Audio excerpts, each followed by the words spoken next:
Welcome सभी को। हम लोग जेपीसी मेंस 2024 के तहत हम लोग पेपर 5 की तैयारी कर रहे हैं और पेपर 5 में हम लोग जो टॉपिक हम लोग देख रहे हैं वो है ग्रीन रिवॉल्यूशन। ग्रीन रिवॉल्यूशन हम लोग सबसे पहले इस ग्रीन रिवॉल्यूशंस को अच्छी तरह से तैयारी करने के लिए मैंने आपको बता दिया है कि सबसे पहले हम लोग क्या करेंगे, जो ग्रीन रिवॉल्यूशन से संबंधित जो भी एस्पेक्ट्स हैं, जो भी अवधारणाएं हैं, उसको अच्छी तरह से देख लेते हैं और उसके बाद ग्रीन रिवॉल्यूशन से जो भी क्वेश्चन बनेंगे उसको मैं डिस्कस करूंगा। ओके। दूसरी बात, मैं कई मैसेज में देख रहा हूं कि आप लोग मैसेज कर रहे हैं जिसमें आप लोग पूछ रहे हैं कि, और मैंने जो कहा था कि आप लोग अगर क्लासेस को अधिक से अधिक फ़ायदा लेना चाहते हैं तो मैंने कहा था कि आप सभी क्लासेस को सीक्वेंस में देखिए और पूरी तरह से अच्छी तरह से देखिए, तभी आपको समझ में आएगा। तो कईयों ने कमेंट किया था कि आप उसमें लेक्चर का डेट डाल दीजिए, तो आपको मैं बता दूं, आप सीधा एक ही काम कीजिएगा, आपका यूट्यूब में जा करके आप लोग जो हमारा प्लेलिस्ट है, प्लेलिस्ट में UPSC JPSC UPSC PT mains करके एक आपका प्लेलिस्ट मिलेगा। इसको आप ओपन करेंगे तो ऑटोमेटिकली आपको डेट वाइज या आपको पता चल जाएगा कि कौन सा किससे पहले जो क्लासेस का वीडियो डाला गया है वो आसानी से आप देख सकते हैं। तो इससे आपको कन्फ्यूजन नहीं होगा, आप यहाँ से आराम से समझ सकते हैं। दूसरा, वैसे परीक्षार्थी जिन्होंने बेल आइकन को प्रेस नहीं किया है, नोटिफिकेशन बटन का नोटिफिकेशन में अगर आपने बेल आइकन जो बनी होती है, इस तरह से जो बेल आइकन बनी होती है उसमें से ऑल नोटिफिकेशन को अगर नहीं किए हैं तो मैं अगर कोई क्लासेस लेता हूं तो आपके पास आसानी से नहीं पहुंच पाएगा, नोटिफिकेशन आपको नहीं आएगा, आपको पता ही नहीं चलेगा कि कब वीडियो बनी है। ओके, क्योंकि मुझे जब समय मिलता है तभी मैं बनाता हूं और उसी में डाल देता हूं, तो टाइम डालने का मेरे पास कोई एक फिक्स समय नहीं है, जब भी मुझे वीडियो बनती है तो मैं डाल देता हूं। तो इस चीज़ों को ध्यान देंगे तो आप आसानी से कर सकते हैं। कई ऐसे क्वेश्चन पूछ रहे थे जो कि काफ़ी मतलब क्या बोले, मैच्योर्ड क्वेश्चन नहीं लग रहा था कि एक क्वेश्चन का 20 पेज कैसे लिखे। मैंने कभी नहीं बोला कि 20 पेज पे लिखना है, मैंने हमेशा बोला है 4 से 6 पेज लिखना है और 4 से 6 पेज अच्छी तरह से लिखना है, एकदम टू दी कंटेंट और अधिक से अधिक लॉजिकली और अधिक इफेक्टिव वे में राइटिंग स्किल होनी चाहिए ताकि आपको अच्छा मार्क्स मिल सके। तो चलिए हम लोग देर न करते हुए हमारा जो स्ट्रेटेजीज है, रणनीति है इस ग्रीन रिवॉल्यूशंस को लेकर, ग्रीन रिवॉल्यूशन टॉपिक को लेकर, उसी पर हम लोग आते हैं और हम लोग अच्छी तरह से इसको पढ़ाई कर रहे हैं। ओके, तो कल हम लोग देखे थे कि हरित क्रांति का जो मूल्यांकन किए थे वहां तक हम लोग देखे थे। अब हम लोग देखते हैं हरित क्रांति के बाद कई तरह के नेगेटिव एस्पेक्ट्स आए थे इकोनॉमी में। आपको पता होना चाहिए था हरित क्रांति आने के बाद पर्यावरणीय असंतुलन को सबसे अधिक खतरा हुआ था और कई ऐसे चीजें देखे थे जिसमें गेहूं पर सर्वाधिक जोर दिया गया था और मोटे अनाज और दलहन और तिलहन पर क्या किया था, उपेक्षा की गई थी। तो ऐसी स्थिति में जो हरित क्रांति के जो दुष्प्रभाव हुए, स्वास्थ्य संबंधी जो भी दुष्प्रभाव होने लगे, उसको देखते हुए जो हमारे हरित क्रांति कृषि के क्षेत्र में आप लोग देखते हैं, दूसरी बात आती है द्वितीय हरित क्रांति या सदाबहार क्रांति, जिसको एवरग्रीन रिवॉल्यूशन कहते हैं या सेकंड ग्रीन रिवॉल्यूशन कहते हैं। उसको अगर आपको पूछा जाए तो आप सीधा समझिए कि हरित क्रांति का असंतुलन को दूर करने के जो उपाय है वही आपका द्वितीय हरित क्रांति है। कभी द्वितीय हरित क्रांति के नाम से पूछा जाएगा या सदाबहार क्रांति के नाम से पूछा जाएगा या हरित क्रांति के असंतुलन को दूर करने के क्या उपाय हो सकते हैं, तो जो द्वितीय हरित क्रांति और सदाबहार क्रांति के जो विशेषताएं हैं, जो गुण हैं, जो पॉजिटिव एस्पेक्ट्स हैं, वही आपका हरित क्रांति के असंतुलन को दूर करने के उपाय होंगे। ओके, तो चलिए ऐसा प्रश्न अगर आता है तो उसमें हम कैसे स्टार्ट करेंगे वो देख लीजिए। ऐसा महसूस किया गया कि हरित क्रांति द्वारा लाए गए गहन सुधार कृषि के अधीन क्षेत्रों में प्रतिकूल पर्यावरणीय प्रभावों की कीमत पर किया गया। यानी हरित क्रांति द्वारा लाया गया जो भी गहन सुधार, जो भी उपयोग किया गया intensive reform in agriculture sector, वो कहीं ना कहीं प्रतिकूल पर्यावरणीय प्रभावों की कीमत पर किया गया है। यानी पर्यावरण के पर्यावरण को हमने क्या किया, उसकी दुष्प्रभाव पर हमने किया, यानी पर्यावरण प्रदूषण के कीमत पर किया। लेकिन इस बात को ईमानदारी पूर्वक स्वीकार करना है कि जनसंख्या के बढ़ते हुए दबाव के कारण खाद्यान्न उत्पादन में वृद्धि करने के अलावा कोई विकल्प नहीं था। ध्यान दीजिए, पैडॉक ब्रदर्स, सुलजन मिलोर, और आपको एक चीज देखेंगे प्रधानमंत्री लाल बहादुर शास्त्री के द्वारा जो जिस तरह से निराशाजनक आपको स्थिति दिखाई पड़ी थी उस समय 1966-67 के समय, क्योंकि जनसंख्या तेजी से बढ़ रही थी और खाद्यान्न जो उत्पादन की दर थी वो काफ़ी कम थी। ऐसे में आपको कृषि उत्पादकता में वृद्धि करके ही खाद्यान्न उत्पादन की मांग को पूरा कर सकते, खाद्यान्न की जो मांग थी उसको पूरा कर सकते थे, इसीलिए इसके अलावा कोई विकल्प भी नहीं था। परंतु हरित क्रांति के पश्चात उसकी कमियों को ध्यान में रखते हुए द्वितीय हरित क्रांति या सदाबहार क्रांति की बात की जाने लगी।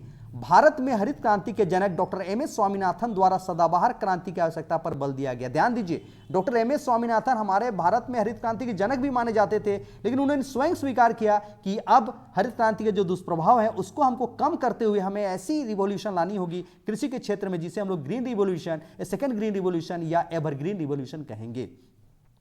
इस क्रांति की आधार यह था कि उत्पादकता में वृद्धि केवल उन्हीं उत्पादों का होना चाहिए जो कि पर्यावरण की दृष्टि से सुरक्षित, आर्थिक रूप से व्यवहार्य और सामाजिक रूप से टिकाऊ हो। ध्यान दीजिए, पर्यावरण की दृष्टि से सुरक्षित हो और आर्थिक रूप से व्यवहार, कहने का मतलब है कि धन में वृद्धि हो, किसानों की आय में वृद्धि हो, खाद्यान्न उत्पादन में वृद्धि हो, कृषि उत्पादन में वृद्धि हो, यह भी होनी चाहिए। और साथ ही साथ सतत वृद्धि यानी सतत विकास, सस्टेनेबल डेवलपमेंट वाला काम भी होना चाहिए, यानी धारणीय विकास की बात होनी चाहिए, यानी वर्तमान विकास भविष्य की कीमत पर न हो, ऐसा हमको कृषि के क्षेत्र में कोई नई पहल करनी चाहिए। इस क्रांति में प्रौद्योगिकी विकास और प्रसार में पारिस्थितिक सिद्धांत एवं पर्यावरण संरक्षण उपायों का एक साथ लागू करना है, यानी technology plus environmental friendly technique, यानी यह इन्वायरमेंटल फ्रेंडली टेक्निक का इस्तेमाल करके अगर आप काम कर रहे हैं तो उसी को हम लोग कहते हैं द्वितीय हरित क्रांति। तो ध्यान दीजिए, द्वितीय हरित क्रांति को एक तरह से लिख सकते हैं, क्या लिखेंगे? Use of technology in agriculture plus technology must be environment friendly. Okay, यानी यहां आपको हो गया उन्नत तकनीक का प्रयोग, ये तो हो गया हरित क्रांति, यही हम लोग हरित क्रांति में बात करते थे। और साथ ही साथ इन्वायरमेंटल फ्रेंडली, यानी जो तकनीक का प्रयोग हम करेंगे वो क्या होगा? पर्यावरण अनुकूल होना चाहिए। तो अगर ये दो चीजें हैं तो उसी को हम लोग क्या कहते हैं? उसी को हम लोग कहते हैं एवरग्रीन रिवॉल्यूशन, और we can say it is second green revolution. Okay, now हमने यहां तक इंट्रोडक्शन पार्ट में आ गया, सेकेंड ग्रीन रिवॉल्यूशन। एक चीज यहां ध्यान दीजिएगा, मनमोहन सिंह जो हमारे प्रधानमंत्री हैं, उन्होंने एक मीटिंग में कहा था, ICAR Indian council of agriculture research का जो Indian council of agriculture ICAR का एक वार्षिक सम्मेलन जो 2011 में हुआ था, उसमें उन्होंने क्या कहा था देख लीजिए। उसमें उन्होंने कहा था कि बढ़ते खाद्यान्न, ध्यान दीजिएगा, बढ़ते खाद्यान्न की मांग को देखते हुए दूसरी हरित क्रांति की जरूरत है, दूसरी हरित क्रांति की जरूरत है। ध्यान दीजिए, उन्होंने यह भी कहा था 2020-21 तक 281 मिलियन टन अनाज की जरूरत होगी। उन्होंने 2011 में यह बातें कही थी कि 2020-21 तक 281 मिलियन टन अनाज की जरूरत होगी, और इसके लिए कृषि क्षेत्र में उत्पादन को 2% वार्षिक के हिसाब से और बढ़ाना होगा। यानी इस 281 मिलियन टन अनाज की मांग को अगर पूरा करना है तो कृषि क्षेत्र में उत्पादन को 2% वार्षिक दर से हिसाब से वृद्धि करनी होगी। उन्होंने यहां यह भी कहा था कि 2011 में भारत में GDP का 0.6% कृषि शोध एवं विकास में खर्च किया जाता है। कितना खर्च किया जाता है? 0.6% कृषि शोध एवं विकास में खर्च किया जाता है, लेकिन 2020 तक इसे कितना करना है? इसे 2 से 3 गुना क्या करना है? बढ़ाना होगा। यानी जीडीपी का जो 0.6% हम लोग कृषि शोध विकास पर खर्च कर रहे हैं, उसे 2 गुना या 3 गुना, यानी 0.6 इंटू 2 या 0.6 इंटू 3, यानी इतना, यानी लगभग 2% हमको जीडीपी का खर्च करना होगा। ठीक है, ध्यान दीजिए। तो 2011 में उन्होंने ऐसा बातें इसलिए किया था क्योंकि भारत में जो निर्यात पर प्रतिबंध था, गेहूं के निर्यात पर, वो 2011 में निर्यात के पर प्रतिबंध को हटा दिया गया था। इसलिए भारत में खाद्यान्न, अधिकांश खाद्यान्न क्या हो सकता था? दूसरे देशों को निर्यात करने के लिए चला जाता। तो ऐसे में हमारे यहां 281 मिलियन टन अतिरिक्त अनाज की आवश्यकता पड़ेगी, और उन्होंने कहा था 2% के वार्षिक हिसाब से और बढ़ाना होगा। तो देख लीजिएगा, यानी सेकेंड ग्रीन रिवॉल्यूशन को लाना ही पड़ेगा। इसके लिए निम्न कृषि रणनीति अपनाई जाती है। यानी सेकेंड ग्रीन रिवॉल्यूशन में क्या क्या तकनीक अपनाएंगे या उसके असंतुलन को दूर करने के लिए क्या करेंगे, वो चीजें हैं। देखिए, सबसे पहला है जैविक कृषि, ऑर्गेनिक फार्मिंग। ऑर्गेनिक फार्मिंग, मोटे अनाज पर बल, यानी मिलेट्स। ठीक है, जिससे हम लोग कहते हैं मिलेट श्री योजना या अन्न श्री योजना, जो अभी हम लोग लाए हैं। कपास प्रौद्योगिकी मिशन या मिनी मिशन 2, आइसोपाम, शुष्क भूमि खेती प्रणाली और जल प्रबंधन।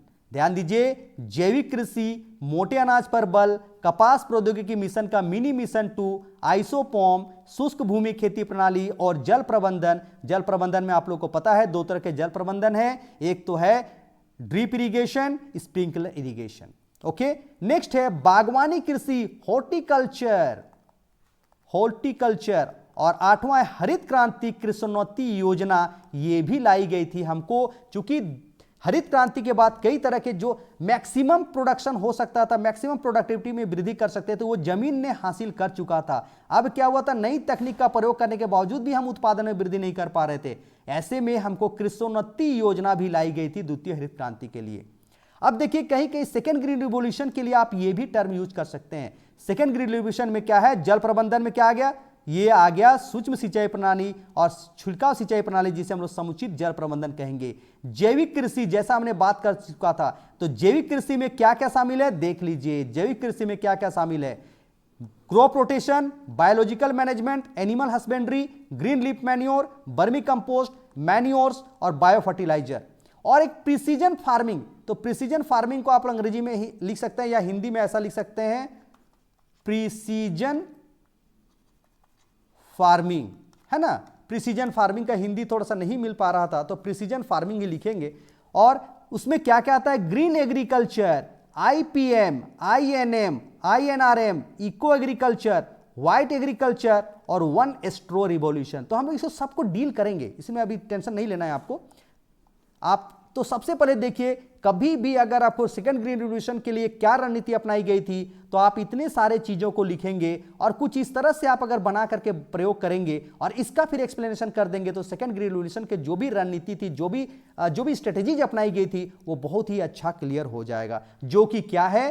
सेकंड ग्रीन रिवॉल्यूशन किसे कहते हैं? Use of technology, technological changes plus technology must be environmental friendly होनी चाहिए। तो this is called green revolution.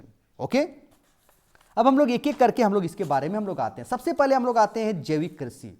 सबसे पहले हम लोग आते हैं जैविक कृषि। तो जैविक कृषि का हम लोग सबसे पहले देखते हैं। जैविक कृषि,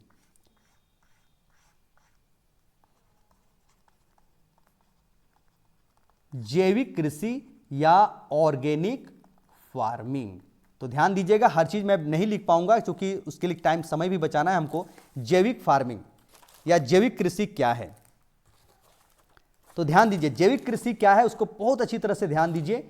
जैविक कृषि क्या है? जैविक कृषि का कोई नया पद्धति नहीं है, बल्कि यह एक पुरानी पद्धति है। पहला चीज तो यह पुराने पद्धति है जिसमें हम लोग पहले जमाने में, पहले प्राचीन समय में इसी की तरह हम लोग जैविक कृषि का ही प्रयोग करते थे, जिसमें क्या किया जाता है, जिसमें प्राकृतिक संसाधनों का उपयोग करके जैविक खाद तैयार किया जाता है और उसका प्रयोग किया जाता है। ठीक है, जिसमें कृत्रिम खाद और कीटनाशक के स्थान पर जैविक खाद एवं दवाइयां का प्रयोग किया जाता है। ओके, तो सिंपल है, जैविक कृषि की वह पुरानी पद्धति है जिसमें प्राकृतिक संसाधनों का उपयोग करके जैविक खाद तैयार किया जाता है और कृषि कार्य किया जाता है। साथ ही साथ कृत्रिम खाद के स्थान पर कृत्रिम खाद या रासायनिक उर्वरक एवं कीटनाशक के स्थान पर जैविक खाद एवं जैविक कीटनाशक का प्रयोग करके खेती का काम किया जाता है। ठीक है, यहां तक किसी को कोई दिक्कत नहीं है। तो जैविक कृषि के बारे में आप आराम से लिख सकते हैं। तो जैविक कृषि के अंतर्गत हम लोग क्या क्या बोले, आप लोग समझ सकते हैं जैविक कृषि के क्या क्या अवयव हो सकते हैं। तो जैविक कृषि के ये अवयव को ध्यान दीजिए, ये वाले अवयव को ध्यान दीजिए। जैविक कृषि में क्या क्या अवयव है, उस अवयव को हम लोग एक बार लिख लेते हैं। चलिए क्विकली हम लोग लिखेंगे ताकि आप लोग इसको याद कर सकते हैं। तो जैविक कृषि के जो अवयव हैं वो है क्रॉप रोटेशन, हम एक एक करके बता देंगे। दूसरा है आपका बायोलॉजिकल मैनेजमेंट। तीसरा है एनिमल हस्बेंड्री। नेक्स्ट है ग्रीन लीफ मैन्योर। नेक्स्ट है बर्मी कंपोस्ट, मैन्योर्स, और आपको है बायो फर्टिलाइजर। ओके, इसके अलावे है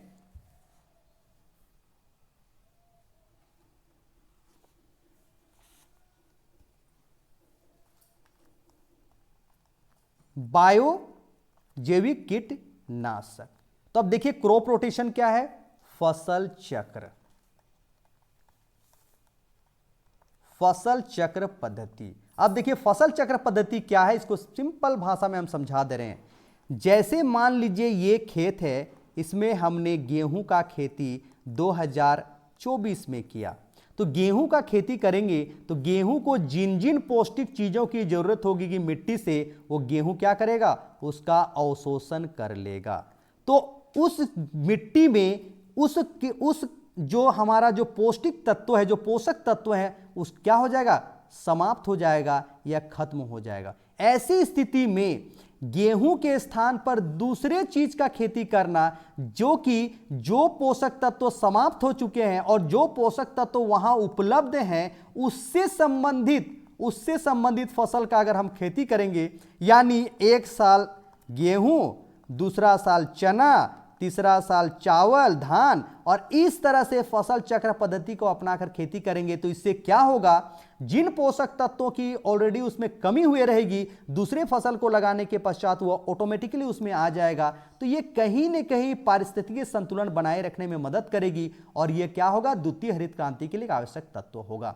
दूसरा है आपको biological management. Okay, biological management. तो बायोलॉजिकल मैनेजमेंट क्या है, ध्यान दीजिएगा। फसल चक्र आपने समझ गया, बायोलॉजिकल मैनेजमेंट,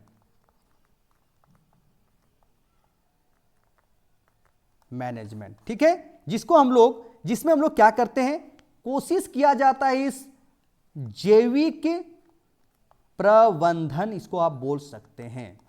ठीक है, तो इसमें क्या किया जाता है, कम से कम रासायनिक आदानों का प्रयोग। ध्यान दीजिएगा, कम से कम रासायनिक आदानों का प्रयोग, कम से कम, ध्यान दीजिए हम नहीं लिख रहे हैं, कम से कम।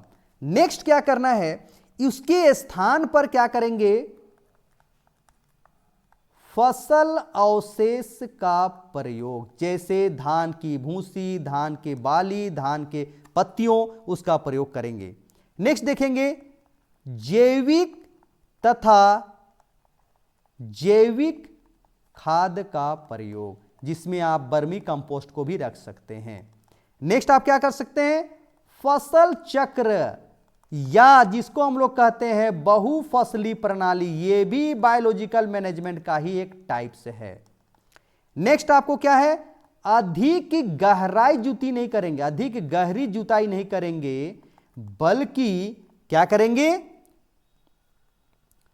कम गहरी जुताई करेंगे। इससे क्या होगा, जो मृदा में, मिट्टी में जो पोषक तत्व हैं उसकी कम समाप्ति होगी। और क्या करेंगे, मिट्टी को हमेशा जैविक पदार्थों या फसल अवशेष से ढक कर रखना।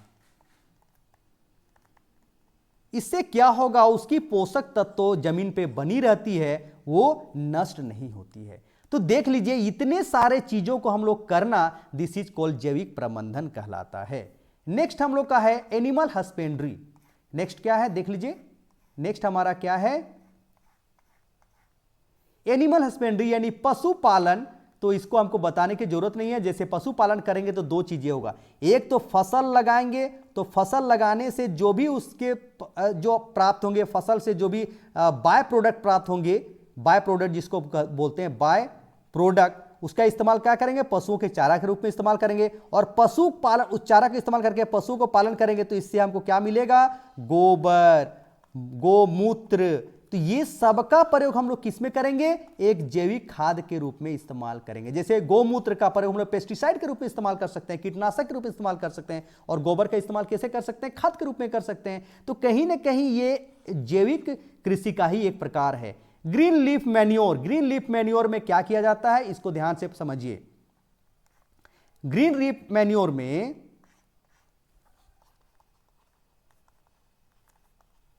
कुछ ऐसे फसल होते हैं जिसको हम लोग लगा देते हैं, इसमें जमीन पे लगा देते हैं, और जैसे ही वर्षा होती है तो जुताई करके इसको उसी में रख दिया जाता है, और इसमें थोड़ी दिन के लिए पानी को इसमें जमाव कर दिया जाता है।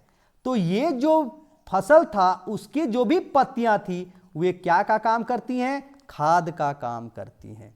तो ध्यान दीजिएगा, हरी खाद या उस हरी खाद किसे कहते हैं, मुख्यतः भूमि में पोषक तत्वों को बढ़ाने तथा उसमें जैविक पदार्थों की पूर्ति करने के उद्देश्य से की जाती है, जिसमें हम लोग कोई चयनित फसल को, हमने अभी कहा क्या था, कोई चयनित फसल को हम लोग क्या करते हैं, उसी जमीन में पलट देते हैं, पलटाई करते हैं, और जुताई करके उसी पानी में हम लोग क्या करते हैं, उसको सड़ा देते हैं, कंपोस्ट, डिकम्पोज कर देते हैं। और इसमें कौन कौन सा फसल को लिया जाता है, देख लीजिएगा, इसमें सनई है, ढेंचा है, लोबिया है, उड़द है, मूंग है, गंवार है। तो इन सब के फसल को ध्यान दीजिए, इसका तो फल को हम लोग उत्पाद के रूप में प्रयोग कर लिए, और बाकी जो भी पत्तियां था उसको इसी जमीन में पलटाई करके हम लोग पानी से सड़ा देते हैं, और उसके बाद वो खाद के रूप में काम होती है। तो ये देखिए ग्रीन लीफ मैन्योर का क्या फायदा है, सो देख लीजिए, इसका बहुत फायदा है। इसे ग्रीन लीफ मैन्योर का प्रयोग करने से सूक्ष्म जीवों की क्रियाशीलता बढ़ती है, और जो हमारा मिट्टी में जो पोषक तत्वों की कमी होती है उसे पुनः वापस हो जाती है। और दूसरा एक चीज है, मृदा जनित रोगों में कमी आती है। तो देखिए ग्रीन लीफ मैन्योर करने का क्या फायदा है। नेक्स्ट हम लोग देखते हैं, ग्रीन लीफ मैन्योर के बाद आपके समक्ष है एक और जैविक कृषि का एक और टाइप से, देख लीजिएगा, वो है वर्मी कंपोस्ट, केचुआ खाद। इसमें कुछ नहीं किया जाता है, गोबर, सड़ी गली पत्तियां, सब्जियों के छिलके, उनको एक गड्ढे में रख दिया जाता है और उसमें केचुआ को दे दिया जाता है। केचुआ क्या करता है, उसको डिकम्पोज करके उसको खाद बना देता है, जो कि काफी फायदेमंद होती है। तो बर्मी कंपोस्ट का प्रयोग करना, खाद मैन्योर्स तो ही खाद के रूप प्रयोग करना, बायो फर्टिलाइजर जो मैंने कहा नीम की पत्ती, करंज का पत्ती, है ना, ये सब का पत्ती का इस्तेमाल करके हम लोग क्या कर सकते हैं, बायो फर्टिलाइजर्स के रूप में यानी खाद का काम कर सकते हैं, जिसको हम लोग अभी क्या किए, ग्रीन रिलीफ मैन्योर भी कह सकते हैं। और जैविक कीटनाशक, तो जैविक कीटनाशक के रूप में देखिए क्या क्या हो सकता है, पौधों पर जो भी रोग लगता है उसके लिए हम लोग क्या कर सकते हैं, जैविक कीटनाशक का प्रयोग करते हैं, जो कि पर्यावरण मित्र भी होते हैं। जैसे आप देख सकते हैं नीम, है ना, नीम की पत्ती, नीम की खल्ली, नीम का बीज, ये सभी, नीम सबसे मेन जैविक कीटनाशक हुआ करता था। इसके अतिरिक्त गुलदाउदी, महुआ, है ना, महुआ के करंज, शीशम, है ना, इनके कनेर, जारिनिया, ये सभी आपका क्या है, जैविक कीटनाशी के रूप में भारत में प्रयोग किए जाते हैं। तो देख लीजिए ये सभी आपका कहीं ना कहीं आपका क्या है, जैविक कृषि के ये अवयव हैं। और जैविक कृषि क्या है, सेकेंड ग्रीन रिवॉल्यूशन का एक बहुत ही महत्वपूर्ण कंपोनेंट है बाबू, बहुत ही महत्वपूर्ण कंपोनेंट है ये सेकेंड ग्रीन रिवॉल्यूशन का, जैविक कृषि।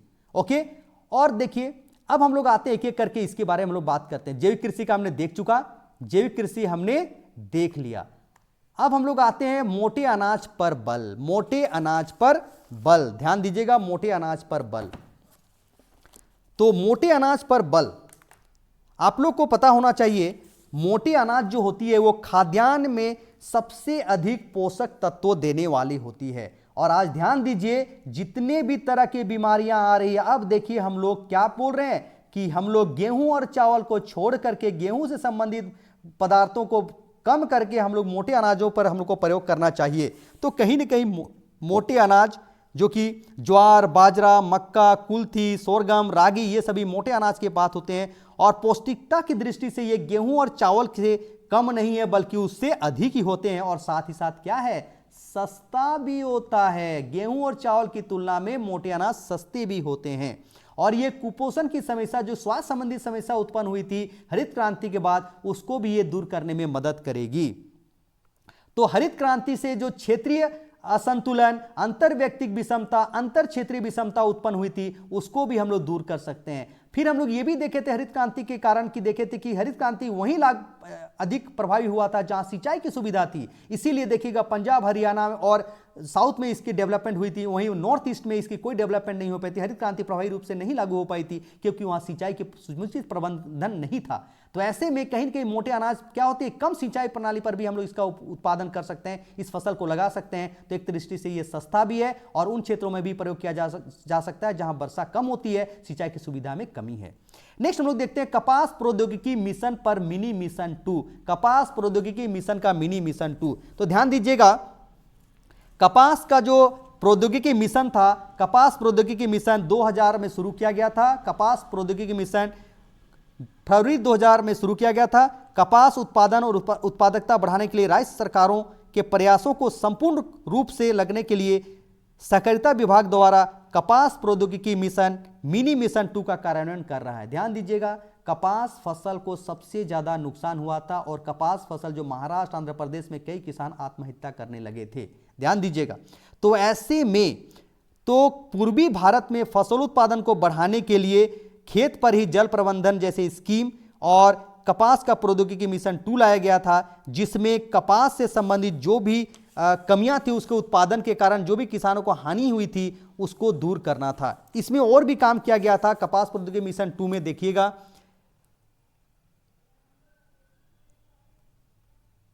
यह योजना जो है नाबार्ड के सहयोग से शुरू किया गया था और इसमें किसानों को कई तरह के जैसे ट्यूबवेल, पंप सेट का वितरण किया जाता था, डीजल पंप सेटों का वितरण किया गया था और इसके साथ साथ इरिगेशन फैसिलिटी भी डेवलप किया गया था।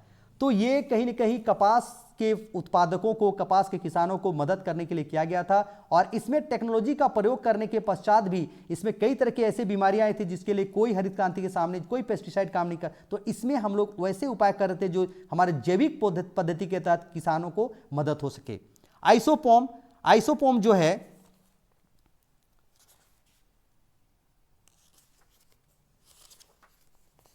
आइसोपोम को हम लोग कहते हैं integrated scheme of oil seed pulses oil palm and maize.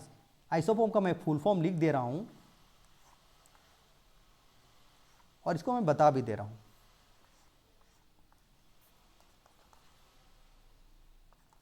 आइसोपोम क्या है देख लीजिएगा, integrated scheme of oil seed, sorry oil seeds ना, ऑयल सीड्स,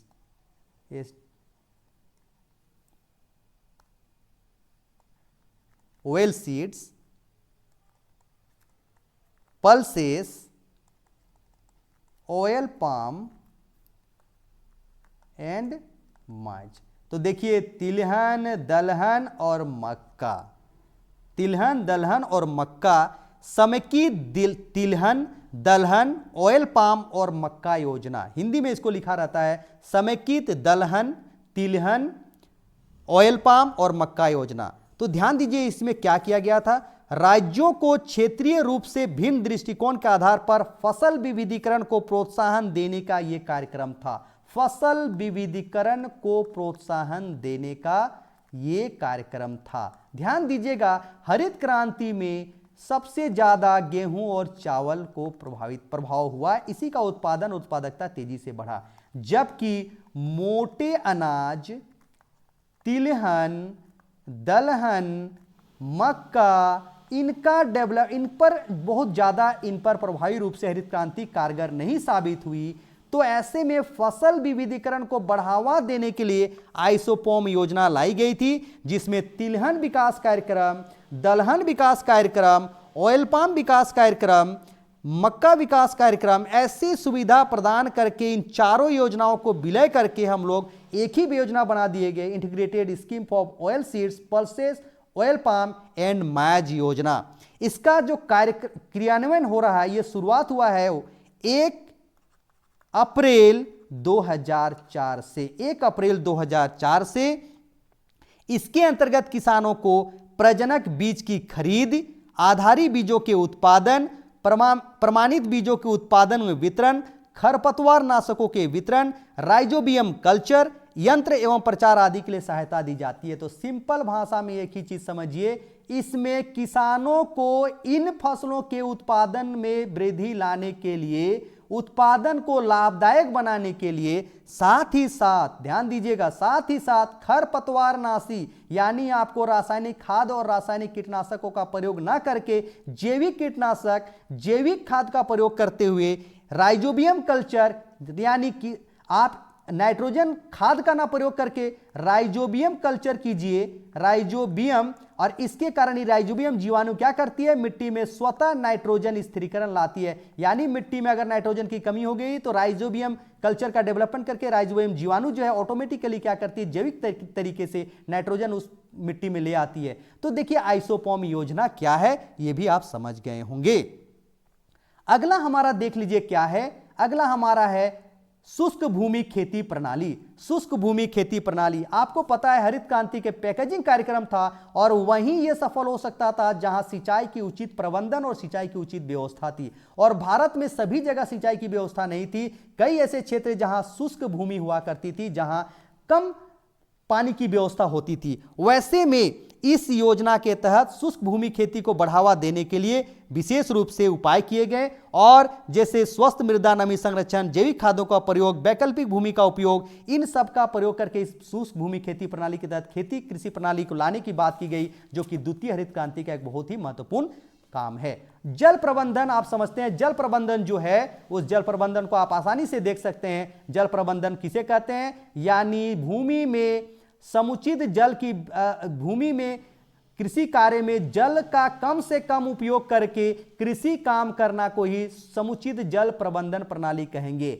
और इसके लिए सूक्ष्म सिंचाई प्रणाली और छिड़काव सिंचाई प्रणाली किया जाता है, जो कि दोनों मिलकर हम क्या बन जाते हैं, समुचित जल प्रबंधन कहलाती है।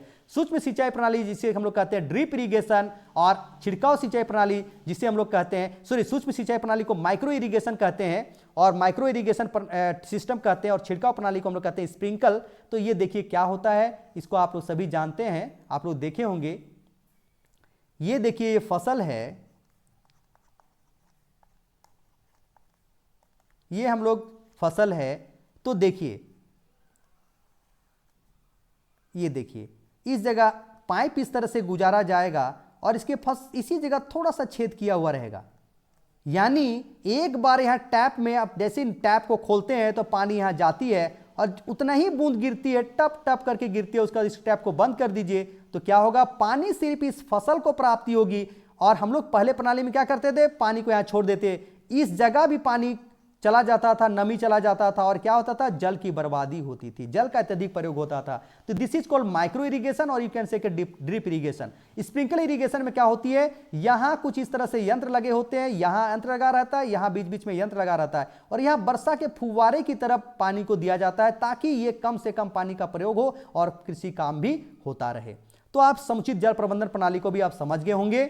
नेक्स्ट हम लोग आते हैं, जैविक कृषि की बात हमने कर चुकी है, अब हम लोग आते हैं प्रिसीजन फार्मिंग। तो प्रिसीजन फार्मिंग को ध्यान से आप लोग सुनेंगे। प्रिसीजन फार्मिंग एक नया कंसेप्ट है और प्रिसीजन फार्मिंग में क्या क्या चीज को शामिल किया जाता है इसको आप ध्यान देंगे। सबसे पहला है प्रिसीजन फार्मिंग का ग्रीन एग्रीकल्चर। सबसे इंपॉर्टेंट है प्रिसीजन फार्मिंग का क्या है, प्रिसीजन फार्मिंग अगर हम लोग कहते हैं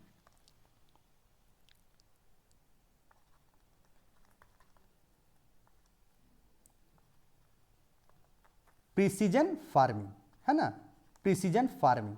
तो प्रिसीजन फार्मिंग में क्या क्या आता है, प्रिसीजन फार्मिंग को सबसे पहले आप समझ लीजिए क्या है।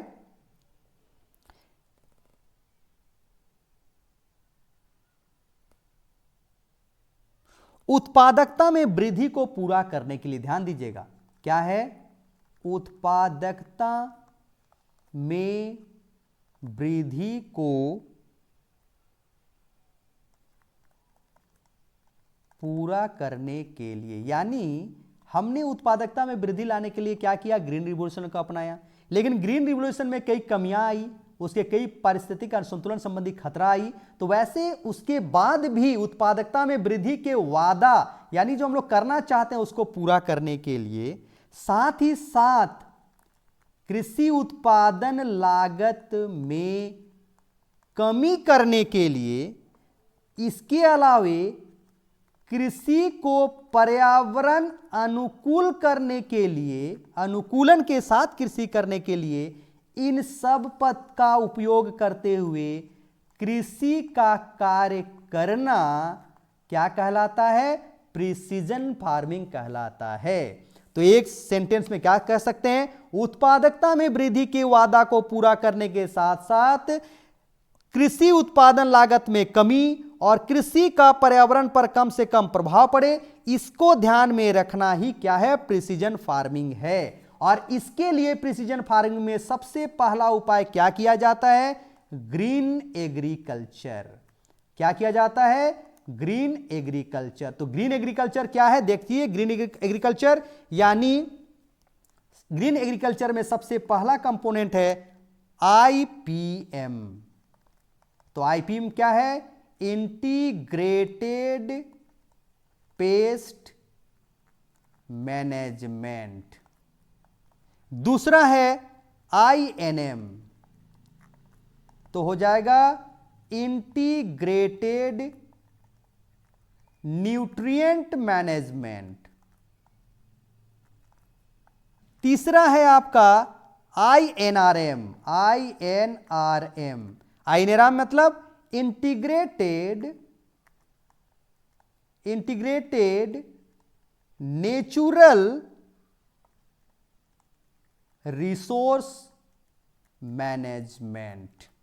और नेक्स्ट है, एक है इको एग्रीकल्चर। इको एग्रीकल्चर क्या है, कृषि विकास प्लस जैव विविधता का संरक्षण। जैव विविधता का संरक्षण। अब देखिए ग्रीन एग्रीकल्चर क्या है, integrated pest management system. Simple भाषा में समझिए, नीम की खल्ली, करंज की खल्ली, नीम का फल, नीम की पत्ती, बिनोलिया, फिर आपका महुआ, वैसे चीजों यानी जैविक खाद हो गया। एक ही टर्म हम कह दिए जैविक खाद। Integrated nutrient management, rhizobium culture के तहत नाइट्रोजन स्थिरीकरण का काम करना, ऐसा फसल चक्र का दोहरी फसल प्रणाली, बहुफसल प्रणाली, इसका करना इंटीग्रेटेड न्यूट्रिएंट मैनेजमेंट। या ग्रीन लीफ मैन्योर क्या है, integrated nutrient management, INRM integrated natural resource management, कुछ नहीं गए, इंटीग्रेटेड नेचुरल रिसोर्स मैनेजमेंट मतलब जो भी प्राकृतिक संसाधन हमारे पास अवेलेबल है उसी का प्रयोग करते हुए हमको कुछ इस तरह से काम करना है जिससे हम कृषि के क्षेत्र में उसको खाद के रूप में इस्तेमाल कर सके, कीटनाशक दवाइयों के रूप में इस्तेमाल कर सके और क्या कर सकते हैं, फसल पैदावार को बढ़ा कर सकते हैं। इको एग्रीकल्चर यानी कृषि उत्पादन में वृद्धि, कृषि विकास के साथ साथ जैव विविधता का संरक्षण करना। आप देख लीजिए भी क्या है, भोजन श्रृंखला या खाद्य श्रृंखला क्या हो गया है, टूट चुका है, असंतुलित हो चुका है। इसीलिए तो हम लोग देखते हैं मच्छरों का प्रकोप बढ़ गया है, यानी वैसे कीट पतंग जो मच्छरों को खाते थे वो नष्ट हो गए, इसलिए मच्छरों का प्रवाह हो गया। टिड्डी का प्रवाह, देखिए आंध्र प्रदेश में आप लोग सुने होंगे टिड्डियों ने बहुत ज्यादा हमला किया था और उसके कारण फसल नष्ट हुए थे। तो कहीं ना कहीं खाद्य श्रृंखला टूटी होगी, टिड्डियों को जो जीव खाते थे वे जीव नहीं मिले होंगे। इसीलिए तो आज सिंपल भाषा में से कहिएगा, हाथी जो कि जंगलों में रहता था आज शहरों की ओर आ रहा है। तो आप समझ सकते हैं इको एग्रीकल्चर क्या है, इसको आप समझ सकते हैं, मेरे इस कथन से आप समझ सकते हैं। आप देखिएगा मेढकों की संख्या में कमी आ गई है, केंचुओं की संख्या में कमी आ गई है मिट्टियों में। क्या कारण है, कहीं ना कहीं रासायनिक खाद के अत्यधिक प्रयोग कारण ये जो जीव है ये नष्ट हो गए हैं। आप लोग जल प्रदूषण की बात हम लोग किए थे, किस तरह से जल प्रदूषण के कारण जलीय जीव नष्ट हुए हैं और कहीं ना कहीं जल प्रदूषण बढ़ा है। तो वो सब काम को हम लोग ध्यान में रखते हुए काम करना, कृषि कम करना, दैट इज इको एग्रीकल्चर कहलाता है। ओके, इसके बाद आप लोग देखिएगा ग्रीन एग्रीकल्चर को हमने देख लिया, प्रिसीजन फार्मिंग हमने ग्रीन एग्रीकल्चर को देखा। उसके बाद हम लोग आते हैं व्हाइट एग्रीकल्चर। ओके, तो ये सब कहीं ना कहीं जैविक कृषि का ही एक टाइप्स है, समझ लीजिए जैविक कृषि का ही एक टाइप्स है। ओके, नेक्स्ट हम लोग आ जाते हैं व्हाइट एग्रीकल्चर की हम लोग बात करते हैं। एक व्हाइट एग्रीकल्चर क्या है देख लीजिएगा, व्हाइट एग्रीकल्चर। तो ध्यान दीजिएगा व्हाइट कॉलर किनका रहता है, जो भी वैज्ञानिक होते हैं उनके जो शर्ट का कॉलर होता है वो सफेद होता है। ठीक है, ये तो जान रहे। यानी वैसे इसमें क्या करना है, व्हाइट कॉलर वाले जो वैज्ञानिक होते हैं और टेक्नीशियन होते हैं उनके द्वारा उच्च तकनीक का डेवलपमेंट करना और जिसके तहत सूक्ष्म जीवाणुओं का प्रयोग करके हरित कृषि या ग्रीन एग्रीकल्चर को बढ़ावा देना ही क्या है, व्हाइट एग्रीकल्चर है। तो इसको सिंपल भाषा में समझिए, जैसे मान लीजिए हरित क्रांति हमने अपनाया, हरित क्रांति में हमने सबसे ज्यादा जोर दिया रासायनिक खाद और उर्वरक पर। ठीक है, अब इसमें हम लोग क्या करना है, जैसे कवक, फफूंदी, इन सब का प्रयोग करके हुए कृषि फसल तैयार करना जो कि क्या हो, पर्यावरण अनुकूलन हो। ठीक है, तो इसको हम लोग कहते हैं व्हाइट एग्रीकल्चर। ओके, यानी ऐसा बीज डेवलप करना जो कि आप ऐसा बीज डेवलप कर दीजिए कि ऑटोमेटिकली बीज में ही ऑलरेडी कुछ इस तरह से जीवाणु, फफूंदी, कवक हो, फंगस हो, जो कि क्या हो, अन्य बीमारियों को होने से उसको रोक दे। ध्यान दीजिए, जैसे कवक से या बैक्टीरिया से कोई जो फसल नष्ट होते हैं बीमारियों से, वो फसल ऑटोमेटिकली इसमें रोग प्रतिरोधी क्षमता को डाल दें। समझ लीजिए क्या व्हाइट एग्रीकल्चर है। आई थिंक आप लोग समझ गए होंगे। नेक्स्ट हम लोग देखते हैं, एक और आप लोग देते हैं वन स्ट्रो रिवोल्यूशन। ये भी एक तरह का प्रिसीजन फार्मिंग है, वन स्ट्रो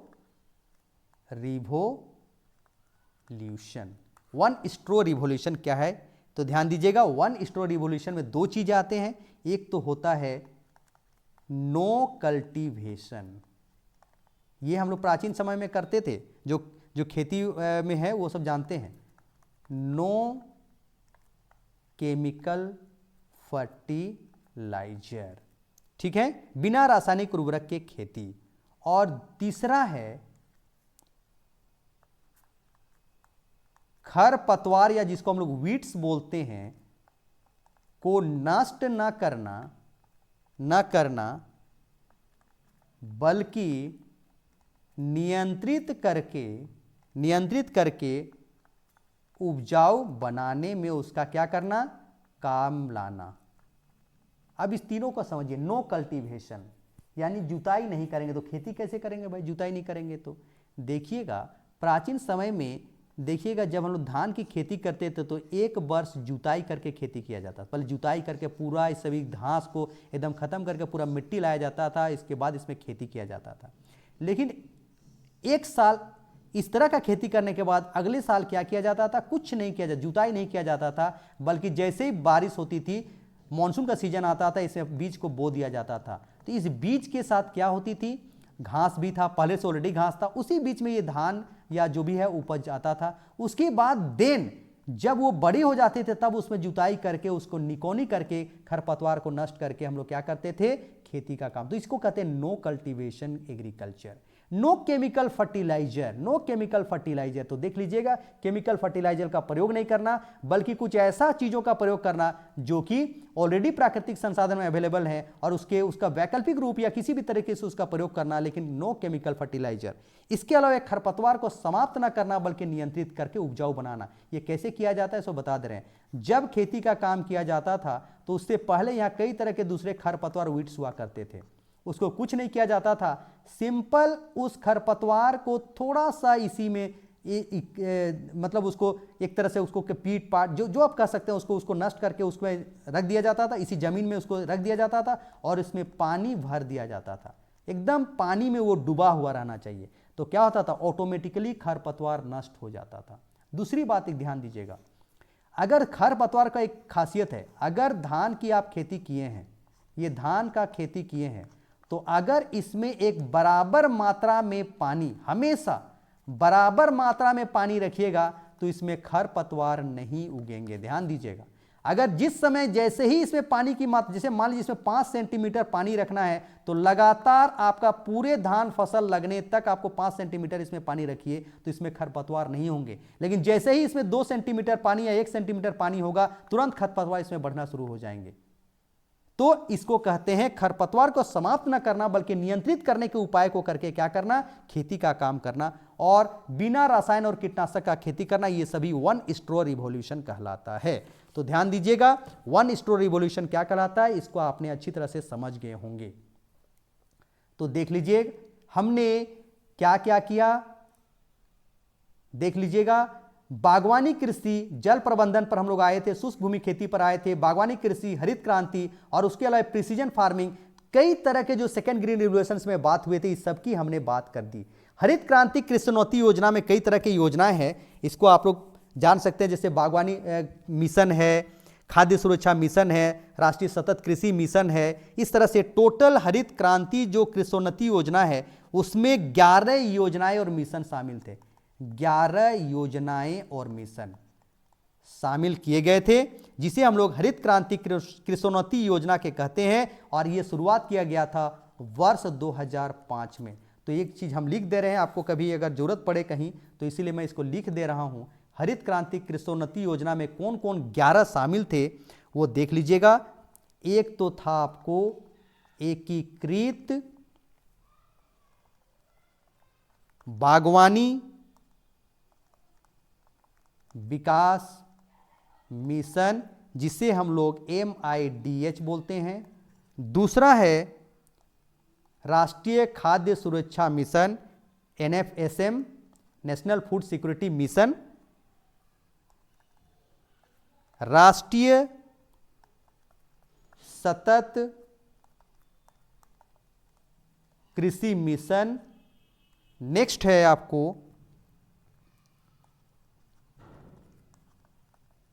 कृषि विस्तार का प्रस्तुतिकरण। नेक्स्ट आपका है बीज और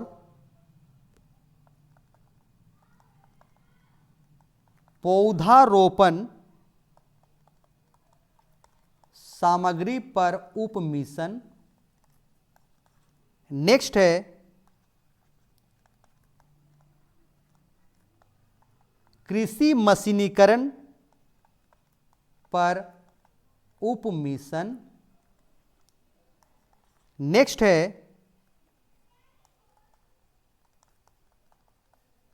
पौध संरक्षण एवं पौध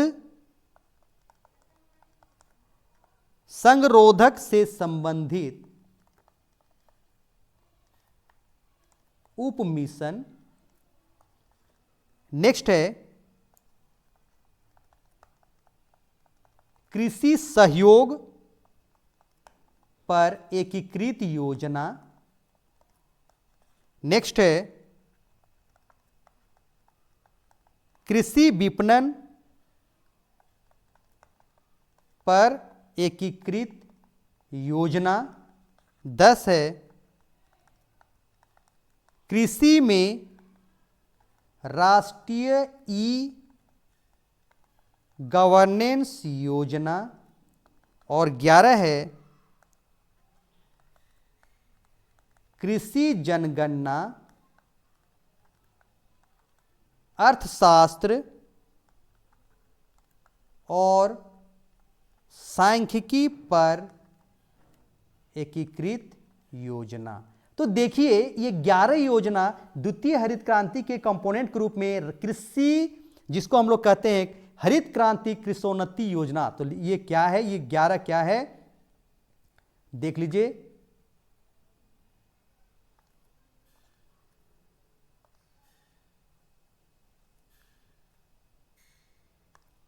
ये है हरित क्रांति कृषोन्नति योजना। तो ये जो 11 है ये हरित क्रांति कृषोन्नति योजना के तहत आता है।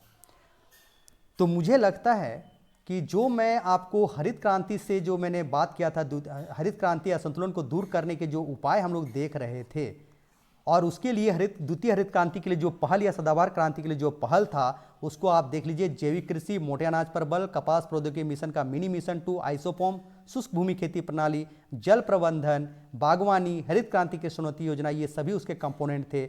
और सेकेंड ग्रीन रिवोल्यूशन में सबसे इंपॉर्टेंट था जैविक कृषि। जैविक कृषि जी में निम्नलिखित चीजें आती थी जिसको हम लोग क्रॉप रोटेशन से लेकर सभी चीज मैंने बता दिया। और प्रिसीजन फार्मिंग भी ये सभी मिला देंगे तो ये क्या होगा, प्रिसीजन फार्मिंग। तो ये भी जैविक कृषि का ही एक टाइप है प्रिसीजन फार्मिंग। तो अलग से भी अलग इसलिए दे दिए क्योंकि अट्रैक्टिव बन जाता है। अलग से अगर जैविक कृषि में ही लिखेंगे तो उसको समझ में नहीं आएंगे। तो कोई भी इवैल्यूएटर्स को थोड़ा सा उसको पॉइंट आउट या फोकस करने के लिए आप प्रिसीजन फार्मिंग एक नए तरीके से लिखेंगे, अलग से लिखेंगे। उसमें ग्रीन एग्रीकल्चर क्या है, आईपीएम क्या है, आईएनएम क्या है, आईएनआरएम क्या है, आरएम क्या है, इको एग्रीकल्चर क्या है, व्हाइट एग्रीकल्चर क्या है, वन स्टोर रिवोल्यूशन क्या है, ये सभी चीज़ और समुचित जल प्रबंधन अलग अलग टाइप्स करके लिखेंगे तो आपको नंबर अच्छे अंकों की प्राप्ति होगी। तो इस तरह से हम लोग सेकंड ग्रीन रिवोल्यूशन क्या हुआ, हरित क्रांति से हम लोग सेकंड ग्रीन रिवोल्यूशन की ओर मूव किए। क्यों मूव किए? क्योंकि हरित क्रांति में कुछ कमियां थी जिसको हम लोग हरित क्रांति के नकारात्मक प्रभाव देखे थे और उसके कारण हमको द्वितीय हरित क्रांति की ओर जाना पड़ा। और एम एस स्वामीनाथन ने स्वयं स्वीकार किया कि हमें द्वितीय हरित क्रांति लानी होगी। मनमोहन सिंह ने भी कृषि के क्षेत्र में तीव्र वृद्धि के लिए, कृषि उत्पादन में वृद्धि के लिए हरित क्रांति और द्वितीय हरित क्रांति की बात की थी। क्यों की थी मनमोहन सिंह, इस चीज ध्यान दीजिएगा। मैं बार बार कह रहा हूं 2011 में मनमोहन सिंह ने आईसीएआर के जो सम्मेलन था उसमें इस बात किस लिए जिक्र किया था, क्योंकि हरित क्रांति के साथ एक ड्रॉबैक ये भी आया था, ध्यान दीजिएगा। हरित क्रांति के बाद एक ड्रॉबैक ये आया था, जैसे मान लीजिए ये जो खेत है इसमें अगर रासायनिक खाद और उर्वरक का प्रयोग हमने 1966-67 से करना शुरू कर गया था। और 2011 में जब मनमोहन सिंह इसका स्टेटमेंट देते हैं तो क्यों देते हैं, क्योंकि इसमें इस मिट्टी से रासायनिक खाद उर्वरक और सिंचाई का समुचित प्रबंध करने के पश्चात, सिंचाई की व्यवस्था करने के बाद में क्या था, मैक्सिमम जो अधिकतम उत्पादकता प्राप्त किया जा सकता था वो ऑलरेडी प्राप्त किया जा चुका था और मृदा पूरी तरह से उपजाऊ विहीन हो चुका था, बंजर हो चुका था। ऐसी स्थिति में और साथ ही साथ पारिस्थितिकी रूप से खतरा भी था, इसीलिए मनमोहन सिंह ने ऐसी बातें कही थी कि कहीं ना कहीं हमको द्वितीय हरित क्रांति को लाना पड़ेगा और हमें जो खाद्यान्न उत्पादन की जो मांग है उसको, खाद्यान्न उत्पादन की जो मांग है उसको अगर पूरा करना है तो कृषि की हमको जो विकास दर है उसमें वृद्धि लानी होगी और हमको एक जैविक कृषि का सहारा लेना होगा, क्योंकि हम लोग हरित क्रांति को बहुत ज़्यादा दिन तक इसको सस्टेन नहीं कर सकते थे, लागू नहीं कर सकते थे, क्योंकि इसके कारण कई स्वास्थ्य संबंधी खतरा और पारिस्थितिक असंतुलन आ गई थी। इसीलिए जैविक कृषि या द्वितीय हरित क्रांति की बात की गई और हम लोग आते हैं कि हरित क्रांति असंतुलन दूर करने के लिए सेकंड ग्रीन रिवॉल्यूशन का जोर दिया गया और हम लोग अभी सेकंड ग्रीन रिवॉल्यूशन, जिसे हम लोग एवर ग्रीन रिवॉल्यूशन भी कहते हैं, उसी पर हम लोग अभी हम लोग अभी उसी सेकंड ग्रीन रिवोल्यूशन के पीरियड में हैं और हम लोग उसी के तहत खेती को बढ़ावा देने का प्रयास करें। कृषि विकास के लिए हम लोग जैविक कृषि या समुचित जल प्रबंधन, precision farming, crop rotation, biological management, animal husbandry, green leaf manure, इन सब का मदद करके हम लोग ये सब काम कर रहे हैं। तो मुझे लगता है सेकंड ग्रीन रिवोल्यूशन से संबंधित कोई भी अगर पहलू है तो उसको मैंने रखने का प्रयास किया और ये कहीं ना कहीं आपको आने वाले कोई जो भी क्वेश्चन बनेंगे उसमें ये मदद होगा। एक क्वेश्चन अलग तरीके से आता है, ध्यान दीजिएगा, भारत में हरित क्रांति और उसके प्रभाव। अगर ऐसा क्वेश्चन कभी आता है तो यहां केवल कृषि क्षेत्र में ही प्रभाव नहीं बल्कि अन्य प्रभाव को भी आपको पूछा जा रहा है। तो यहां इस चीज को, हरित क्रांति का जो इंट्रोडक्शन है, इसको आप आसानी से मेरा इंट्रोडक्शन में देख सकते हैं और इस इंट्रोडक्शन को भी लिख सकते हैं। एक बार इंट्रोडक्शन को मैं देखता हूं। स्वतंत्रता प्राप्ति के बाद भारत खाद्यान्नों की कमी की समस्या से जूझ रहा था। इसके पीछे कई कारण थे। एक तो जनसंख्या तेजी से बढ़ रहा था, साथ ही विभाजन के पश्चात प्रवासियों का भारत में बसना, प्राकृतिक आपदा जैसे 1947 के आसपास बंगाल में भयानक अकाल पड़ा था, 20 लाख से अधिक लोगों की मौत हुई थी, केवल 10% में सिंचाई की सुविधा थी, उर्वरकों का इस्तेमाल सीमित क्षेत्रों में था, खाद्यान्न की उत्पादकता काफी कम थी। इसी क्रम में द्वितीय विश्व युद्ध का वैश्विक स्तर पर अनाज और कृषि उत्पादन को बढ़ाने के लिए शोध किए जा रहे थे। यानी याद कीजिए, मैक्सिको की बात हम लोग कर रहे हैं, नॉर्मन बोरलॉग की बात कर रहे हैं और अनेक वैज्ञानिकों द्वारा शोध कार्य किया जा रहा था। इसमें नॉर्मन बोरलॉग का नाम प्रमुख था और एम एस स्वामीनाथन को भारत का हरित क्रांति जनक कहा जाता है। ये सब आप समझ रहे हैं। उसी समय HYB सीड्स का तेजी से प्रयोग होने लगा था और उसी के तहत सबसे पहले भारत में प्रयोग किया गया था जिसका नाम था गहन कृषि जिला कार्यक्रम, IADP, integrated agriculture district programme, जिसे कहीं कहीं इंटेंसिव एग्रीकल्चर डिस्ट्रिक्ट प्रोग्राम भी कहा जाता है। IADP intensive agriculture district programme, जो कि 60-63 में भारत के 7 राज्यों में एक पायलट योजना के तहत लागू किया गया था और उसी को बढ़ावा देते बाद में 1966-67 में क्या कहा गया? हरित क्रांति कहा गया। तो हरित क्रांति के जो प्रभाव थे उसको हम लोग अगर व्यापक रूप से देखें तो उसके 3 प्रभाव हुए: आर्थिक प्रभाव, सामाजिक प्रभाव और राजनीतिक प्रभाव। आर्थिक प्रभाव जो भी है, ध्यान दीजिएगा, आर्थिक प्रभाव जो भी है इसमें आप उसी चीजों को लिखिएगा। आर्थिक प्रभाव में उसी चीजों को मैंने लिखा है जो हरित क्रांति के सकारात्मक प्रभाव थे। ध्यान दीजिएगा, और ऑलरेडी हम लोग इस सकारात्मक प्रभाव को हम लोग वर्णन कर चुके हैं। हरित क्रांति का आर्थिक प्रभाव में जो सकारात्मक प्रभाव है इसको ऑलरेडी मैंने डिस्कस कर चुका है, या हरित क्रांति के जो लाभ हैं उसको मैं ऑलरेडी डिस्कस कर चुका हूं। तो आप उन्हीं पॉइंट को यहां रखा हुआ है, इसीलिए आप इसको आसानी से डिस्कशन कर सकते हैं, व्याख्या कर सकते हैं। हरित क्रांति के जो सामाजिक प्रभाव हुए वो, उस प्रभाव में हम लोग निम्न पॉइंट को रख सकते हैं: ग्रामीण समाज का बाजारोन्मुख होना, किसानों का सामाजिक और शैक्षिक स्तर में वृद्धि, पारंपरिक प्रथा की समाप्ति, बड़े किसानों की आय में वृद्धि और जीवन स्तर में सुधार, सामाजिक असमानता बढ़ी, नैतिक समस्याएं उभरी, ग्रामीण महिलाओं की स्वतंत्रता कम हुई और अंतरवैयक्तिक विषमता हुई। ध्यान दीजिएगा, ग्रामीण समाज का बाजारोन्मुख होना, किसानों का सामाजिक और शैक्षिक स्तर में वृद्धि हुई। ओके, उसके बाद आपको देख रहे हैं पारंपरिक प्रथा की समाप्ति हुई, बड़े किसानों की आय में वृद्धि हुई। ओके, बड़े किसानों की आय में वृद्धि हुई, सामाजिक असमानता बढ़ी और आपका क्या है, नैतिक समस्याएं उभरी, ग्रामीण महिलाओं की स्वतंत्रता कम हुई और अंतरवैयक्तिक विषमता बढ़ी। तो ये कहीं ना कहीं सामाजिक प्रभाव हैं और इसको भी हमने अच्छी तरह से इसका मतलब इसका एक्सप्लेनेशन कर दिया है। जैसे ग्रामीण समाज का बाजारोन्मुख होना कहने का मतलब क्या है? कृषि का व्यावसायीकरण। पहले किसान केवल खाद्यान्न के लिए, अपने उपभोग के लिए उत्पादन करता था, लेकिन हरित क्रांति का उपयोग करने के पश्चात क्या हुआ? खाद्यान्न में तेजी से उत्पादकता और उत्पादन में वृद्धि हुई और किसानों को अपने स्वयं उपभोग के अलावा भी अधिक उत्पादन की प्राप्ति हुई, जिसे वे बाजार में बेचकर क्या काम किए? आय की प्राप्ति कर सकते हैं। तो ग्रामीण समाज का क्या हुआ? बाजारोन्मुख होना। किसानों का सामाजिक और शैक्षिक स्तर में वृद्धि, क्योंकि जैसे जैसे हरित क्रांति अपनाई गई तो कहीं न कहीं किसानों को प्रशिक्षण दिया गया, उनके रासायनिक खाद और कीटनाशकों के प्रयोग में क्या हुआ, उनको बताया गया कि आप इस फसल का प्रयोग कीजिएगा, ऐसा कीजिएगा। तो कहीं न कहीं इससे क्या हुआ? सामाजिक और शैक्षिक स्तर में वृद्धि हुई। और कैसे हुई ये भी समझिएगा, क्योंकि किसानों की आय में जब वृद्धि होगी तो किसानों की आय में वृद्धि होगी, लिविंग स्टैंडर्ड हाई होगा, जीवन स्तर में वृद्धि होगी। जीवन स्तर में वृद्धि होगी तो क्या होगा? वे अपने परिवार को अच्छी स्थिति में लाने के लिए उनको शिक्षा की व्यवस्था करेंगे, स्वास्थ्य की सुविधा करेंगे, कपड़ा की व्यवस्था करेंगे, यानी जो भी उसकी बेसिक कम्युनिटीज या फैसिलिटीज वो आसानी से पूरा कर सकते हैं। इसीलिए किसानों की सामाजिक और शैक्षिक स्तर में सुधार हुआ। पारंपरिक प्रथा की समाप्ति, यानी जो हम लोग परंपरागत कृषि का काम करते थे वो आधुनिक कृषि ने ले लिया, तो कहीं ना कहीं परंपरागत प्रथा की समाप्ति हुई। बड़े किसानों की आय में वृद्धि हुई। आपको पता है हरित क्रांति वहीं लागू हुआ, वहीं फलीभूत हुआ जहां की बड़े फार्म थे और क्या थे, वैसे किसान जिनको पूंजीपति थे, जिनके पास पैसा था। चूंकि पैकेजिंग कार्यक्रम था हरित क्रांति, अतः वे ही उसके हरित क्रांति के सभी आवश्यक तत्वों का प्रयोग में ला सके और उनके उत्पादन में तेजी से वृद्धि हुई, उनकी आय में तेजी से वृद्धि हुई।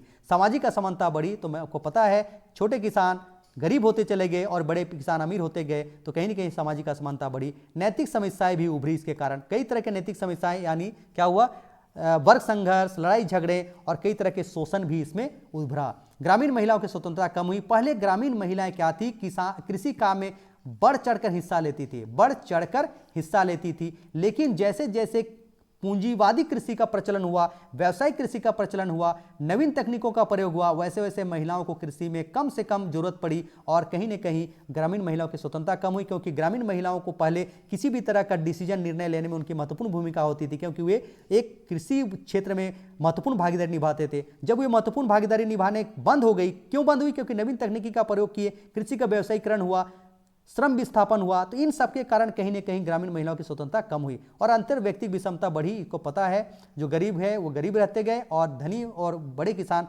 अमीर होते गए। हरित क्रांति का राजनीतिक प्रभाव की बात करेंगे तो वर्ग संघर्ष बढ़ा, क्योंकि किसान क्या हुए, शिक्षित हुए, सामाजिक उनकी स्थिति में सुधार हुई, जीवन स्तर बढ़ा, उनकी आय बढ़ी, तो ये समझने लगे कि जो जमींदारी प्रणाली है, जो जमींदारी प्रथा है, उसका अपना भूमि का तो मालिकाना हक उनके पास नहीं है, जमींदार के पास है। यानी जमींदार शोषण करता है, तो कहीं ना कहीं उनके खिलाफ ये आवाज उठाने लगे और उसी का नतीजा है कि माओवादी जो है, माओइस्ट जो बोलते हैं, एमसीसी, रणवीर सेना, अली सेना, इन सब का क्या हुआ, वर्ग संघर्ष बढ़ा। किसानों का राजनीतिक हस्तक्षेप भी बढ़ा। आज देखिए किसान किसी भी राजनीतिक या प्रजातांत्रिक राष्ट्र में किसान एक महत्वपूर्ण भूमिका निभाते हैं और उसके भी नीति निर्धारण में किसानों का ध्यान में रखना बहुत जरूरी है कि किसान एक वोट जो है, वोट में वे महत्वपूर्ण भूमिका निभाते हैं। इसलिए कोई भी जो भी नेता बनते हैं, जो भी मंत्री बनते हैं या जो भी राजनीति में होते हैं, उनमें किसानों को ध्यान में या किसानों के हितों को ध्यान में रखना जरूरी है। यानी किसान भी राजनीतिक हस्तक्षेप में आने लगे और कई किसान तो क्या समझिए कि कई किसान तो राजनीति में भी हिस्सा लेने लगे। और जैसे आप समझ सकते हैं ये बाबू जगजीवन राम, आपका समझ सकते हैं चौधरी चरण सिंह, आप ये हरियाणा के समझ सकते हैं देवीलाल, ये सब देखें वहाँ क्या, अजीत सिंह, ये सभी किसान नेता ही थे और किसान से राजनीति और हस्तक्षेप उनकी हुई। राजनीतिक चेतना बढ़ी। अब किसान भी अब क्या हुए, शिक्षित होने के कारण किसानों में भी क्या हुई, जो छोटे जनजाति, छोटे जो किसान थे, बड़े किसान थे, वे भी राजनीतिक चेतना बढ़ी और वे भी राजनीति में क्या है, भाग लेने लगे, राजनीतिक भागीदारी उनकी बढ़ी। किसानों के मुद्दे राष्ट्रीय बने। वही बात मैंने कहा, अगर किसी भी तरह का नीति बनता है तो किसानों के हितों को ध्यान में रखे बिना नीति नहीं बनाया जाता था, क्योंकि काफ़ी विरोध का सामना करना पड़ता था। और अभी आप देख सकते हैं भारत में किसान आंदोलन जो हो रहे थे, वो किसानों के मुद्दे को राष्ट्रीय देख रहे, किसान के जो मुद्दे थे कितने बड़े राष्ट्रीय मुद्दे बन चुके थे और वोट बैंक में किसानों की भागीदारी बढ़ी, उनकी चूंकि वे भी शिक्षित हुए, वे भी राजनीति में भाग लेने लगे, अतः इनकी भी महत्ता बढ़ी। तो इस तरह से कहीं ना कहीं राजनीतिक प्रभाव हुए। तो देख लीजिएगा, हरित क्रांति का अगर कभी प्रश्न आता है, हरित क्रांति का क्या प्रभाव पड़ा इकोनॉमी में, तो वैसी स्थिति में आर्थिक प्रभाव, राजनीतिक प्रभाव और राजनीतिक प्रभाव करके ऐसा वर्णन करके आप बंटवारा करके आंसर देंगे। आर्थिक प्रभाव का मैंने ऑलरेडी एक्सप्लेनेशन कर चुका है। सामाजिक प्रभाव में जो भी पॉइंट है, सामाजिक प्रभाव के जो भी पॉइंट है उसको देख लीजिए। टोटल 8 पॉइंट है, इसको एक्सप्लेन कर देना है। हरित क्रांति के राजनीतिक प्रभाव, हालांकि इसमें 5 पॉइंट है राजनीतिक प्रभाव में, इन 5 पॉइंट एक दूसरे से क्या है, संबंधित हैं, लेकिन चूंकि एक ही पॉइंट लिखेंगे तो आपका नंबर भी नहीं मिलेगा। थोड़ा सा पॉइंट में बड़ा भी होना चाहिए, पॉइंट दिखना चाहिए, अलग अलग पॉइंट दिखना चाहिए। तो इस तरह से आप 5 पॉइंट में वर्गीकरण करके आप क्या कर सकते हैं, एक्सप्लेनेशन कर सकते हैं और इस तरह से हरित क्रांति का आर्थिक, राजनीतिक और सामाजिक प्रभाव लिख सकते हैं। कंक्लूजन में ही लिखेंगे, हरित क्रांति का केवल कृषि क्षेत्र में नहीं प्रभाव पड़ा, बल्कि हरित क्रांति का इकोनॉमी में कई दृष्टिकोण से प्रभाव पड़ा, आर्थिक रूप से, सामाजिक रूप से, राजनीतिक रूप से। हरित क्रांति आने के बाद भारत की राजनीति में कई क्रांतिक परिवर्तन हुए, जैसे कि आप कह सकते हैं कि हरित क्रांति के बाद किसानों का राजनीतिक भागीदारी बढ़ी, राजनीतिक हस्तक्षेप बढ़ा। किसान शिक्षित हुए, उनकी लिविंग स्टैंडर्ड जीवन स्तर में उन्नति आई, जिसके कारण वे अपने बच्चों को, अपने परिवार को शिक्षित और स्वास्थ्य सुविधा मुहैया करा सके। इसलिए वे राजनीतिक में या जो नीति निर्धारण में अपने मुद्दों को बढ़ चढ़कर वे मुद्दे बनाए, ताकि उनके हितों में सरकार ध्यान दे सके। अगर ध्यान नहीं देते तो कहीं ना कहीं वे सरकार को पलटने या सरकार को क्या बोलते हैं, सरकार को तख्ता पलट करने की भी उनकी क्षमता थी। इसलिए कहीं ना कहीं राजनीतिक रूप से उनकी भागीदारी बढ़ी। तो हम कह सकते हैं हरित क्रांति के कारण किसानों की स्थिति ही में सुधार नहीं हुई, बल्कि कई तरह से राजनीतिक और सामाजिक दृष्टिकोण से ये अच्छा प्रभाव डाला, लेकिन कहीं कहीं हम देख सकते हैं इसका नकारात्मक प्रभाव भी पड़ा। ऐसा करके आप इसका एक्सप्लेनेशन करके एंड करेंगे, निष्कर्ष लिखेंगे, तो ये आंसर कंप्लीट हो जाएगा। तो आप देख लीजिए हरित क्रांति का आज मैंने एक अलग पहलू, एक तो द्वितीय हरित क्रांति और दूसरा उसका जो इम्पैक्ट है इकोनॉमी में, उसको भी मैंने एक्सप्लेन करने का प्रयास किया। तो इस तरह से आप देख सकते हैं हरित क्रांति का आज मैंने कुछ और एस्पेक्ट्स को लेकर आपके समक्ष उपस्थित हुआ, और ये कहीं ना कहीं आपको आने वाले दिनों में जो परीक्षा में जो प्रश्न पूछा जाएगा हरित क्रांति या कृषि से संबंधित, वहाँ इन चीज़ों का प्रयोग करके आप अपने आंसर को मजबूत बना सकते हैं, स्ट्रॉन्ग बना सकते हैं और बेटर लॉजिकली प्रेजेंट कर सकते हैं, जिससे आपको अंक अच्छी प्राप्ति होंगी और आपका सिलेक्शन पक्का हो जाएगा। ओके, आगे हम लोग देखेंगे हरित क्रांति से संबंधित एक और प्रश्न आता है कि हरित क्रांति कहाँ तक हरी थी या हरित क्रांति आने के कारण क्या प्रभाव पड़ा। मतलब क्वेश्चन हम लोग देखेंगे, और अभी ऑलमोस्ट मैंने सभी पहलुओं को दिख चुका हूँ। एक क्वेश्चन ये भी आता है कि हरित क्रांति कारण भूखमरी बढ़ी। आप लोगों को पता होना चाहिए हरित क्रांति क्या था। खाद्यान्न उत्पादन के क्षेत्र में वृद्धि लाने के लिए हरित क्रांति लाया गया था, लेकिन एक स्टेटमेंट आता है हरित क्रांति आने से भूखमरी भारत में बढ़ी। इस कथन को पुष्टि करें, इस कथन की सत्यता जांचें। तो वो भी चीज़ हम लोग देखेंगे। हालांकि हमने सभी चीज़ देख चुका है, लेकिन उसको अलग एंगल से देखेंगे। ऑलरेडी आपके सामने सभी चीज़ों का डिस्कशन हो चुका है, लेकिन उसको लिखने का तरीका बदल करके लिखेंगे, इन्हीं चीज़ों को बदल कर लिखेंगे, तो हम लोग देखेंगे कि हरित क्रांति के कारण भूखमरी आई है, सचमुच भूखमरी आई है, और उसका फिर संतुलित रूप से उसका निष्कर्ष लिखते हुए उसका आंसर का एंड करेंगे, तो वो भी आंसर बन जाएगा। तो कई क्वेश्चन बनेगा। तो अगला जो वीडियो या क्लास होगा मेरा सीधा रहेगा हरित क्रांति से संबंधित प्रश्न, और उसमें क्या लिखेंगे उसी चीज़ को हम डिस्कशन आधे या 40 मिनट में 45 मिनट में उसको मैं खत्म कर दूंगा। 4 से 5 क्वेश्चन हरित क्रांति से संबंधित लूंगा और उसका वर्णन करूंगा। तो चलिए, हरित क्रांति से संबंधित जो भी पहलुएं थे उसको मैंने रखने का प्रयास किया, और कहीं ना कहीं ये जो आपका है ये हरित क्रांति से संबंधित कई पहलुओं को आपको मैंने रखने का प्रयास किया, और ये कहीं ना कहीं हरित क्रांति से संबंधित मैंने सभी पहलुओं को समाहित किया है। तो ये आपके परीक्षा के दृष्टिकोण से बहुत ही उपयोगी होगा, मुझे लगता है। आई थिंक, मुझे नहीं पता कि आप लोगों को कैसा लगा, ये तो आप कमेंट बॉक्स में देखकर ही बताएंगे, क्योंकि मैं तो अपने स्तर पर बहुत प्रयास कर रहा हूँ आप लोगों के लिए, आपके आंसर्स को अच्छे से अच्छे बनाने के लिए मेरा प्रयास है। और एक परीक्षार्थी के रूप में अगर मुझे परीक्षा लिखना रहता तो मैं किस तरह से हरित क्रांति से संबंधित पहलुओं को तैयारी करता परीक्षा के दृष्टिकोण से, उसी को मैं आपके समझ रखने का प्रयास किया हूँ। हो सकता है आपको अच्छा लगे, हो सकता है आपको अच्छा नहीं लगे, और बार बार मैं कह रहा हूँ अगर आपको अच्छा नहीं लगता होगा, ये वीडियो अच्छा नहीं लगता, तो समय देखकर बर्बाद ना करें, तुरंत स्किप करें, और बाकी जो भी आपको वीडियो है कहीं मिल रहा है अच्छी अच्छी चीज़ें उसको जरूर देखिए। मेरे देखकर समय बर्बाद मत कीजिए, इसको ध्यान दीजिएगा। तो चलिए अगले वीडियो में इसी तरह से मिलेंगे, हरित क्रांति से कई क्वेश्चन को लेकर हम हाजिर होंगे। तब तक के लिए आप सबों का धन्यवाद। आप स्वस्थ रहें और परीक्षा की तैयारी अच्छी तरह से करें और अपने उद्देश्यों में सफल हों। इसी कामना के साथ एक बार पुनः आप सबों का धन्यवाद।